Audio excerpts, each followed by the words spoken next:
नमस्कार दोस्तों, कैसे हैं आप सब। बिहार बीपीएससी की जो शिक्षक भर्ती परीक्षा है 2.0, तो उसका जो नोटिफिकेशन था वो आ चुका है रिगार्डिंग उसकी एग्ज़ाम डेट के। ठीक है, तो एग्ज़ाम डेट ऐसी हैं कि जो जूनियर की भर्ती थी, यानी कि जो कक्षा 6 से जो 8 की जो परीक्षा होगी, वो दिनांक 9/12/2023 में होगी, दिन शनिवार यानी कि 9 दिसंबर को होगी। ठीक है, और दूसरी जो परीक्षा है जो सबसे महत्वपूर्ण है वो है प्राइमरी की। तो जो प्राइमरी की परीक्षा है वो 15 को होगी, 1 से 5 की, और जो जूनियर की है वो 9 को होगी, 6 से 8 की। ठीक है, अब इसमें प्रॉब्लम ये है कि जिन बच्चों को जूनियर देना है वो 9 से 8 पहले बिहार जाएं, और उसके बाद फिर वो वापस आएँ, क्योंकि 5 दिन कहाँ रुकेंगे आप। फिर आप वापस आएँ और फिर दोबारा जाएँ। तो आयोग को कम से कम इतना ध्यान रखना चाहिए था कि अगर आप एग्ज़ाम कंडक्ट करा रहे हैं, ठीक है, तो ऑब्वियसली आप अपनी कन्वीनियंस देखेंगे, लेकिन थोड़ी सी बच्चों की भी कन्वीनियंस को देखना चाहिए। दोबारा 2 बार बिहार जाना, इसका मतलब है कि आपके जो ट्रैवल अलाउंसेस है, जो फेयर लगेगा वो, प्लस आपको जो इनकन्वीनियंस होगी, आपका जो डिस्टर्बेंस होगा, क्लियर, उसके प्रति कौन जिम्मेवार है।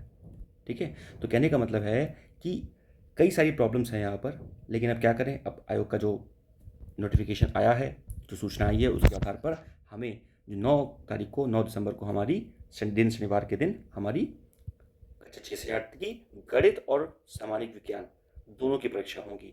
और प्राइमरी की परीक्षा जो कि 1 से 5 तक, जिसमें सिर्फ 1000 पद हैं सामान्य के लगभग, ठीक, उसमें, और वो भी पता है आपको कि बिहार में 75% जो आरक्षण है वो लागू हो चुका है।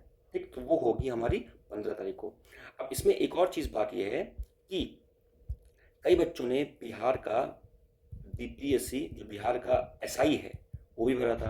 अब जो बिहार का एसआई है वो है 17 दिसंबर को, बात समझिएगा। तो आप ये कर सकते हैं, जैसे जो 15 को आपका पेपर है, आप वहाँ पे 2 दिन रुकना पड़ेगा, फिर भी आपको 2 दिन रुकना पड़ेगा, और आप 17 को अपना बिहार का एसआई दें और फिर वापस आएँ।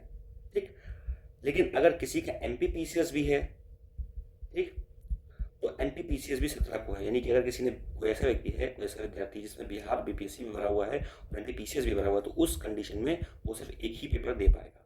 ठीक है, तो ये कुछ सारी चीज़ें हैं, आपको पता होनी चाहिए। तो बाकी जो एग्ज़ाम सेंटर है, जो एक्चुअल सेंटर है, ठीक है, वो आपको जो सिटी है, ठीक है, सिटी सिटी आपको करीबन 7 दिन पहले पता चल जाएगा, और जो आपका सेंटर है आपका, ठीक है, वो आपको लगभग 4 दिन पहले पता चल जाएगा। ठीक है, यानी कि 9 को है तो उस हिसाब से आप 7 और 4 का अनुमान लगा सकते हैं। तो सिटी आपको जब 7 तारीख को पता चल 7 दिन पहले पता चल जाएगा, तो उसके हिसाब से आप फिर अपना जो भी आपका रिजर्वेशन है, ठीक है, जो भी आपका टिकट है वो आपको कराना पड़ेगा, क्योंकि भीड़ रहेगी ऑब्वियसली। ठीक है, जैसे आपने बैठ में भी देखा इतनी सारी भीड़ थी, तो आपको रिजर्वेशन पहले से कराना पड़ेगा, और उसके बाद सेंटर आपको पता चल जाएगा, तो आप आराम से जा सकते हैं। ठीक है, सिटी पहले पता होना चाहिए ताकि आप अपना रिजर्वेशन करा पाएँ। तो बस यही जानकारी थी इस वीडियो में कि 2 दिनांक है, 9 दिसंबर और 15 दिसंबर। 9 दिसंबर को जूनियर की भर्ती है, की परीक्षा है, और 15 को प्राइमरी भर्ती परीक्षा है बिहार का। ठीक है, और कोई जानकारी अगर आप चाहते हो तो आप इस चैनल से जुड़ सकते हैं। बाकी कई सारी क्लासेस हैं जिस चैनल में आने वाली हैं रिगार्डिंग दी दैट RO और UPPCS के रिगार्डिंग कई सारी जो क्लासेस हैं हम उस पर कंडक्ट कराएंगे। ठीक है, till then take care, good bye, thank you, जय हिंद।